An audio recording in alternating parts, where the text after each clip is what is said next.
ಮೈಸೂರಿನ ನಗರಾಭಿವೃದ್ಧಿ ಪ್ರಾಧಿಕಾರದಲ್ಲಾಗಿರ್ತಕ್ಕಂಥ ಅವ್ಯವಹಾರ ಅಕ್ರಮ ಒಂದು ಏನು ವಂಚನೆ ಪ್ರಕರಣ ಇದೆ, ಅದರ ಬಗ್ಗೆ ನಾವು ರಾಜ್ಯಪಾಲರನ್ನು ಭೇಟಿ ಮಾಡಿ ಒಂದು ಮನವಿ ಪತ್ರವನ್ನು ಕೊಟ್ಟಿದ್ದೇವೆ.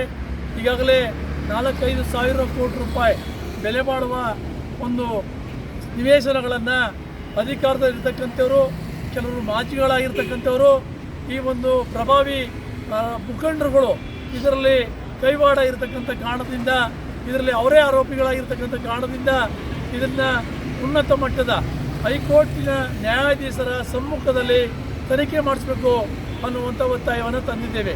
ಯಾಕೆಂದರೆ ಇವತ್ತು ಅಧಿಕಾರಿಗಳು ಅಥವಾ ಬೇರೆಯವರು ತನಿಖೆ ಮಾಡಿದ್ರೆ ಅದರಲ್ಲಿ ಎಲ್ಲರೂ ಕೂಡ ಇಂಟರ್ಫಿಯರ್ ಆಗಿ ಒತ್ತಡವನ್ನು ತರ್ತಾರೆ. ಇವತ್ತು ಮಾಜಿ ಮಂತ್ರಿಗಳಿರ್ಬೋದು, ಹಾಲಿ ಮಂತ್ರಿಗಳಿರ್ಬೋದು, ಬಹುತೇಕ ಜನ ಇದರಲ್ಲಿ ಪಾಲ್ದಾರರಾಗಿದ್ದಾರೆ. ಒಬ್ಬೊಬ್ಬ ಜನಪ್ರತಿನಿಧಿಗಳು 60 ಸೈಟು 70 ಸೈಟು ತಗೊಂಡಿದ್ದಾರೆ ಅಂತ ಹೇಳಿದ್ರೆ ಇದು ಸಾಮಾನ್ಯ ವಿಚಾರವಲ್ಲ. ಕಳೆದ 1 ವರ್ಷಗಳ ಹಿಂದೆ, 1-1.5 ವರ್ಷದ ಹಿಂದೆ ಒಂದು 65-70 ಕಡತಗಳು ನಾಪತ್ತೆ ಆಯಿತು, ಕಳುವಾಯಿತು. ಅದರ ಬಗ್ಗೆ ಹೋರಾಟ ಮಾಡಿದ್ವಿ, ಅದರ ಬಗ್ಗೆ ಯಾವುದೇ ಕ್ರಮ ತಗೊಳ್ಳಿಲ್ಲ. ಈಗಲೂ ಕೂಡ ಇದನ್ನು ಕ್ರಮ ತಗೊಳ್ಳದೆ ಬಿಟ್ಟರೆ ಮುಂದಿನ ದಿನಗಳಲ್ಲಿ ಈ ಮೂಡ ಅಂತಕ್ಕಂಥ ಸಂಸ್ಥೆ ರಿಯಲ್ ಎಸ್ಟೇಟ್ ಮಾಫಿಯಾದವರ ಕೈಗೆ ಸಿಕ್ಕಿ ಜನಸಾಮಾನ್ಯರಿಗೆ ನಷ್ಟವನ್ನು ಮಾಡ್ತಕ್ಕಂಥ ಸನ್ನಿವೇಶ ನಿರ್ಮಾಣ ಆಗ್ತದೆ.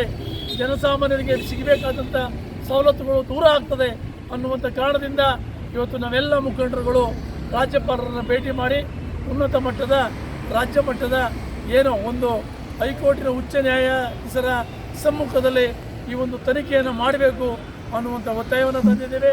ರಾಜ್ಯಪಾಲರು ಕೂಡ ಎಲ್ಲವನ್ನು ಗಂಭೀರವಾಗಿ ಆಲಿಸಿ ಇದರ ಬಗ್ಗೆ ಸೂಕ್ತ ಕ್ರಮವನ್ನು ಕೈಗೊಳ್ತೀವಿ ಅನ್ನುವಂಥ ಭರವಸೆಯನ್ನು ಕೊಟ್ಟಿದ್ದಾರೆ ಅನ್ನುವಂಥ ಮಾತನ್ನು ಹೇಳಲಿಕ್ಕೆ ನಾನು ಬಯಸ್ತೇನೆ.